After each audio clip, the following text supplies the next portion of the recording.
అందరికీ నమస్తే. వీళ్ళ గవర్నమెంట్ రాకముందు, గవర్నమెంట్ వచ్చిన తర్వాత వీళ్ళు చెప్పిన మాటలు ఏంది? ఇది ప్రజాపాలన. ఎవరైనా సరే ప్రభుత్వం మీద నిరసన తెలపొచ్చు, ఎవరైనా ప్రభుత్వాన్ని ప్రశ్నించవచ్చు. కానీ ఇప్పుడు ఏం జరుగుతుంది? మొత్తం బెదిరింపులు. వాళ్ళు ఎవరైనా సరే న్యాయం కోసమే ధర్నాలు చేసేదైనా, దీక్షలు చేసేదైనా, ఎవరైనా సరే కడుపు మండి ఇక ఏమి చేయలేని సిచ్యువేషన్లో గవర్నమెంట్ పైన నిరసన దిగుతారు. ఇప్పుడు వాళ్ళందరిపైన ప్రభుత్వం అటాక్ చేస్తుంది. వాళ్ళని బెదిరింపులు చేసి వాళ్ళను దారిలోకి తీసుకొచ్చే ప్రయత్నం చేస్తుంది. దీన్ని ప్రజాపాలన అందామా, లేకపోతే ఇందిరమ్మ పాలన అందామా, లేకపోతే తెలంగాణకు ఒక స్వేచ్ఛ వచ్చింది అని అందామా? ఏమని అనాలి? ఒక్క ఇన్సిడెంట్ కాదు, ఫీజు డిమాండ్స్ కోసం కాలేజీలు బంద్ చేసిన కాలేజీ యాజమాన్యాలకు బెదిరింపులు, స్కూళ్లను బాగు చేసిన మన ఊరు మనబడి కాంట్రాక్టర్లు, సివిల్ కాంట్రాక్టర్లకు బెదిరింపులు, వాళ్ళ మీద కేసులు, యూరియా కోసం నిలబడ్డ రైతులకు వేధింపులు, రైతులను పోలీస్ స్టేషన్లో కూర్చోబెట్టి చుట్టూ పోలీసు వలయంలో కూర్చోబెట్టి వాళ్ళకు బెదిరింపులు, ఒకే రాష్ట్రం ఒకే పోలీస్ అని నినదించిన పోలీసుల బెదిరింపులు, ఏకంగా 10 మందిని జాబులకి వెళ్ళి తీసేయడం. వీళ్ళు ఇచ్చిన జాబులు కాదు అవి. ఇట్లా ప్రతి రంగం, గ్రూప్ 1 ఉద్యోగాలు మళ్ళీ గ్రూప్ 1 ఎగ్జామ్ మళ్ళీ పెట్టారంటే విద్యార్థులకు బెదిరింపులు, జర్నలిస్టులు ప్రశ్నిస్తే జర్నలిస్టుల మీద బెదిరింపులు, కేసులు, ఇట్లా ప్రతి ఒక్కటి బెదిరింపులతోనే సాధ్యం, బెదిరింపులతోనే చేద్దామని గవర్నమెంట్ అనుకుంటుంది. ఈ అంశం మీద మనం మాట్లాడదాం. ఛానల్ మీది, మీకోసమే మేము వీడియోలు చేసేది. కాబట్టి సిగ్నల్ టీవీని సబ్స్క్రైబ్ చేసుకోవడం మాత్రం మర్చిపోవద్దు. మీరు ఒక సబ్స్క్రైబ్ చేసుకుంటే మాకు ఒక 1000 బలం వస్తుంది, మేము మరింత ముందుకు పోతాం, మనం మరింత ముందుకు పోతాం. కాబట్టి సబ్స్క్రైబ్ చేయండి, వీడియో షేర్ కూడా చేయండి. నిన్నమొన్న మనకు తెలుసు, నిన్నమొన్న ఫీజు రియంబర్స్మెంట్స్ కోసం ప్రైవేట్ ఇంజనీరింగ్ కాలేజీలు, వృత్తి కాలేజీలు అంటారు వాటిని, నాట్ ఓన్లీ ఇంజనీరింగ్ కాలేజెస్, దాంట్లో పీజీ కాలేజెస్ ఉంటాయి, తర్వాత బీఫార్మసీ లాంటి కాలేజీలు ఉంటాయి, ఫార్మా కాలేజీలు, డిగ్రీ కాలేజీలు ఉంటాయి. అందరూ కూడా ఫీజు రియంబర్స్మెంట్ కోసం కింద మీద పడుతున్నారు. ఫీజు రియంబర్స్మెంట్ ఏంది? పేద పిల్లలకు, తర్వాత మధ్యతరగతి పిల్లలకు వాళ్ళకు గవర్నమెంట్ ఇంతో అంతో ఆర్థిక సాయం చేస్తుంది స్కాలర్షిప్ కింద. వాళ్ళు గవర్నమెంట్ కాలేజీ యాజమాన్యాలకు ఇవ్వాలి. పిల్లలకు ఈ బర్డెన్ ఉండొద్దు. పిల్లలకు కానీ, వాళ్ళ ఫ్యామిలీస్ కానీ, వాళ్ళ కుటుంబ సభ్యులకు, వాళ్ళ తల్లిదండ్రులకు ఈ డబ్బులు కట్టాలి మనం అనే ఒక బెంగ ఉండకూడదు. పిల్లలు స్వేచ్ఛగా చదువుకోవాలి, డబ్బులు ప్రభుత్వం చెల్లిస్తుంది అనే పేరుతోన ఈ ఫీజు రియంబర్స్మెంట్ను వైఎస్ రాజశేఖర్ తీసుకొచ్చిండు. అది కాంగ్రెస్ పార్టీ బ్రాండ్ అంబాసిడర్ అని చెప్పుకుంటారు వీళ్ళు. వాళ్ళకు బెదిరింపులు, వాళ్ళని బెదిరించి దారి తీసుకొచ్చుకున్నది. వాళ్ళకు 12,000 కోట్ల రూపాయలు కట్టేది ఉంటే 600 కోట్ల రూపాయలు ఇప్పుడు ఇస్తాం, 600 కోట్ల రూపాయలు దీపావళి అని చెప్పేసి బుజ్జగించారు. ఓకే, బుజ్జగించుడు కాదు, అది బెదిరించి మరీ వాళ్ళను దారిలోకి తీసుకొచ్చుకున్నారు. ఏం బెదిరించారు వాళ్ళను? రూల్స్ పాటించిన కళాశాలలపై వేటు.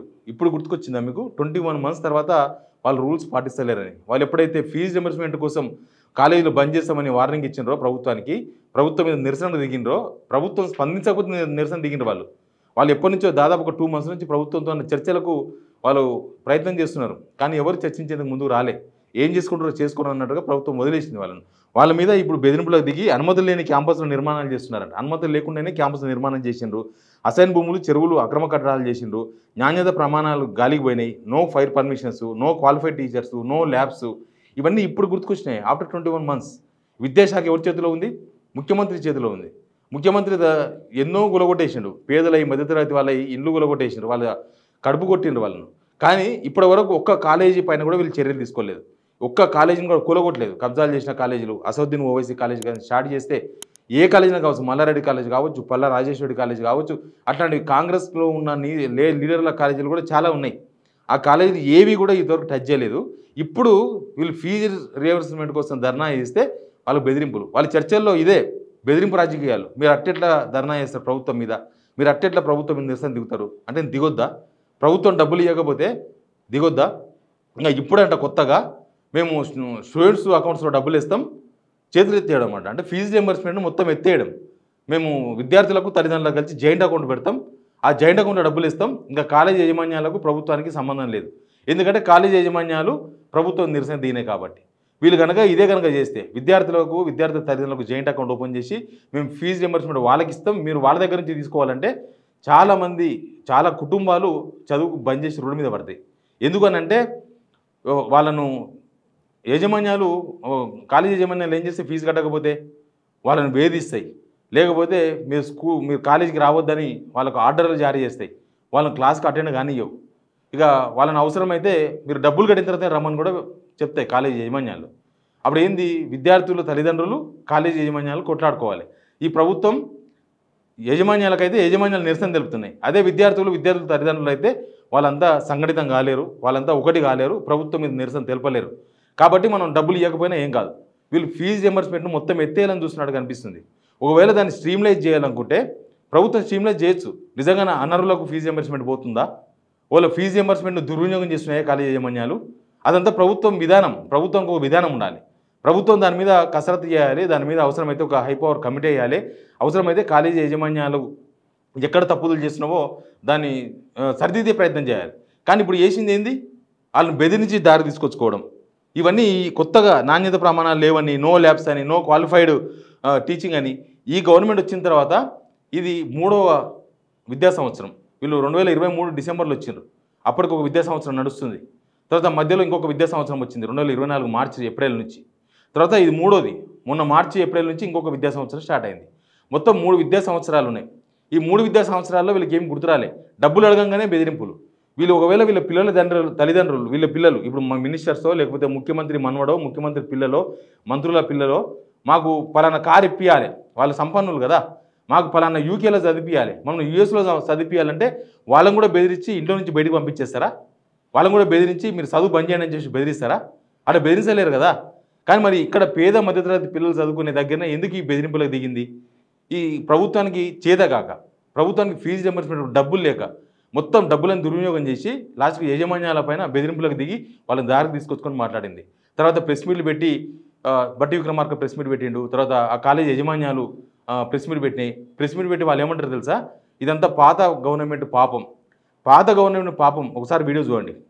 మా కష్టాలని వాళ్ళు అర్థం చేసుకొని పాత ప్రభుత్వం చేసినటువంటి పాపాలు నెత్తిన పడ్డా కూడా అసలు ఎటువంటి కల్మషం లేకుండా మేము ఇంత స్ట్రైక్ చేసినా కూడా మా యందు దయించి మాకు 600 కోట్ల రూపాయలు ఈ రోజు రిలీజ్ చేయడం అనేది దసరా పండుగ ముందు మాకున్నటువంటి అధ్యాపకులకు మిగతా స్టాఫ్ అందరికీ కూడా ఒక శుభసూచకము.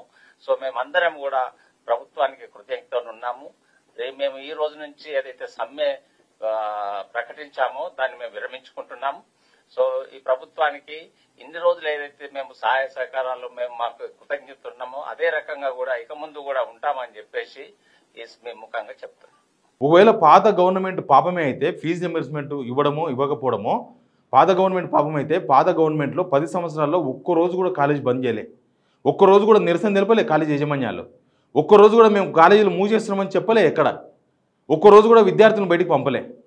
మరి ఇప్పుడెందుకు విద్యార్థులను బయటికి పంపించేసి కాలేజీ మొత్తం మూసేసినాం, మేము ఫీజు రియంబర్స్మెంట్ డబ్బులు వచ్చేవరకు తిరవం అని ఎందుకు ప్రకటించినాయి కాలేజీ యాజమాన్యాలు? అంతకుముందు ఎందుకు చేయలేదు? బెదిరించి వాళ్ళతో చెప్పడం ప్రభుత్వానికి సాధ్యమే, కానీ అది ప్రభుత్వం వాళ్ళకు ఫీజు రియంబర్స్మెంట్ రూపంలో ఇవ్వాల్సిన డబ్బులు ఇచ్చి అప్పుడు మాట్లాడిస్తే బాగుండేది. ఇప్పుడు 12,000 కోట్ల రూపాయలకు 600 కోట్ల రూపాయలు ఇచ్చారు, అవి ఇస్తామని చెప్పిండ్రు, ఇవ్వలేదు, ఇస్తామని చెప్పిండ్రు. తర్వాత మళ్ళీ ఒక 600 కోట్ల తర్వాత ఇస్తామని చెప్పిండ్రు. ఇంకా ఇవ్వకపోతే మళ్ళీ దేతాడి పోచమ్మ గుడి, మళ్ళీ ఒకనాడు మళ్ళీ ఇదే సమ్మె, మళ్ళీ ఇదే కొనసాగుతుంది. ఏదో ఒక డబ్బులు రానరా బాబు, ఈ ప్రభుత్వం మొత్తం చేతులు ఎత్తేసేటట్టుంది. ఇప్పుడు ఫీజు రియంబర్స్మెంట్ డబ్బులు రాకపోతే లెక్చరర్లకు లేకపోతే కాలేజీ మెయింటెనెన్స్కు డబ్బులు వెళ్తలేవని లాస్ట్కు లొంగిపోయారు వాళ్ళు. ఈ గవర్నమెంటు బెదిరించి దారి తీసుకొచ్చుకునే ప్రయత్నం చేసింది. వీళ్ళొక్కరిపైనే కాదు, మన ఊరు మనబడి బాత్రూములు కట్టిన వాళ్ళకు, బోర్డులు పెట్టిన వాళ్ళకు, లైట్లు పెట్టిన వాళ్ళకు, రంగులు వేసిన వాళ్ళకు, వాళ్ళకు 361 కోట్లు ఇవ్వలేక వాళ్ళు బట్టి విక్రమార్క ముందు చాంబర్ ముందు ధర్నా చేశారని వాళ్ళ మీద 11 మంది మీద కేసులు బుక్ చేసిండ్రు. వాళ్ళు నిన్న కూడా పాఠశాల విద్యాశాఖ ఆఫీసును ముట్టడిచ్చారు. వాళ్ళందరినీ పోలీసులు తీసుకొని పోయి పికప్ చేసుకొని పోయి అక్కడ police station, Nampally police station తీసుకుపోయి వాళ్ళందరూ ఫోటోలు తీసుకొని వాళ్ళందరూ సంతకాలు తీసుకొని వాళ్ళు మళ్ళీ ధర్నాకు దిగొద్దు ప్రభుత్వం పైన. ఏం కోరుకుంటుంది ఈ ప్రభుత్వం?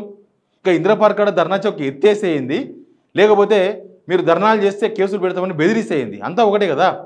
నేను ముసుకేసుకొని వేరే వాళ్ళు కొడితేంది, వేరే వాళ్ళు ముసుకేసుకొచ్చి నన్ను కొడితేంది, అంతా ఒకటే, ఒక మనిషి కనబడాడు. సేమ్ ఇక్కడ కూడా ప్రభుత్వం అదే ప్రయత్నం చేస్తుంది. మొన్నటిదాకా యూరియా కోసం రైతులు ధర్నాలు, రాస్తా రోకోలు లైన్లో నిలబడితే చెప్పులు పెడితే పట్టా పాస్బుక్లు పెట్టి వాళ్ళ కడుపు మండి రాత్రి మొవ్వలు ఆడ ఉంటే వాళ్ళని పోలీసులు బెదిరింపులు. ఇక్కడ 2 రోజుల కన్నా ఎక్కువ మంది, 2 లేదా 3 రోజులు ఎక్కువ 2 రోజుల నుంచి లైన్లో నిలబడరా, మీరు వెళ్ళిపోండి, ఇక్కడ ఉండొద్దు ఎవరు, కేసులు అవుతాయి, ఆందోళన చేస్తే కేసులు అవుతాయి. రైతులకు బెదిరింపులు. ఏకంగా కరీంనగర్లో కదా ఒక పోలీసులు అందరూ ఒక రైతు ఇంటికి పోయి కేసు పెట్టి ఆయనను పోలీస్ స్టేషన్ తీసుకపోతే రైతులంతా తిరగబడరు. సంగారెడ్డిలో కూడా రైతులంతా తిరగబడరు ఒక రైతును అరెస్ట్ చేసే ప్రయత్నం చేస్తే. ఇక ఇట్లా ఎంతమందిని అంటే గ్రూప్ 1 ఉద్యోగాల కోసం, గ్రూప్ 1 పరీక్షల కోసం నిరుద్యోగులు మొత్తం కోర్టుకు పోయేస్తే వాళ్ళ మీద బెదిరింపులు. వాళ్ళ మీద మీరు ఇంకా ఎవరున్నారు, మీ ముందర ఎవరున్నారు, మీరు కోర్టుకి ఎందుకు పోయినరు, మేము మళ్ళీ పై కోర్టుకు పోతాం. ప్రభుత్వం తలుచుకుంటే దాన్ని రివాల్యుయేషన్ చేయడమో రీఎగ్జామ్ పెట్టడమో పెద్ద మ్యాటర్ కాదు. 5 నెలలు 6 నెలలు క్లోజ్ చేయొచ్చు గ్రూప్ 1. కానీ ప్రభుత్వం అట్లా కోరుకుంటలేదు. మేము పై కోర్టుకు పోతాం, ఇంకా పై కోర్టుకు పోతాం. ఎవరి మీద పోతున్నారు? మీరు విద్యార్థుల మీద పోతున్నారు. ఈ ప్రభుత్వం వచ్చిన తర్వాత ప్రతిపక్షాలను బెదిరించారు. ప్రతిపక్ష పార్టీ ఎమ్మెల్యేలను బెదిరించారు. మీరు పలానా కబ్జా చేసిరని, మీరు మా పార్టీలోకి చేరకపోతే మీ మీద కేసులు అవుతాయని, మిమ్మల్ని జైలుకు పంపుతామని. ఇట్లా ప్రతిపక్షాలను బెదిరించారు. వాళ్ళు కొట్లాడతారు. కానీ ప్రజలు కూడా శత్రువులు ప్రభుత్వానికి. వీళ్ళంతా ప్రజలే కదా, నేను చెప్పిన వాళ్ళందరూ కూడా. లాస్ట్ ఒక 1 year బ్యాక్ అనుకుంటా వీళ్ళంతా టీజీఎస్పీ పోలీసులు సెక్రటరీ ముట్టడించారు. వన్ పోలీస్ 1 రూల్స్ ఎందుకు ఉండకూడదు, 1 సిస్టమ్ ఎందుకు ఉండకూడదు అని. వాళ్ళ ఫ్యామిలీస్ మొత్తం ముట్టడిస్తే 10 మందిని మొత్తం డిస్మిస్ చేశారు. బెదిరింపులు వాళ్ళ మీద కూడా. ఎవరైనా ధర్నాలు చేస్తే, దీక్షలు చేస్తే, నిరసన తెలిపితే, ప్రభుత్వానికి వ్యతిరేకంగా మాట్లాడితే ఉద్యోగాలు పోతాయని వార్నింగ్. జర్నలిస్టుల మీద దాడులు, జర్నలిస్టు మీద కేసు.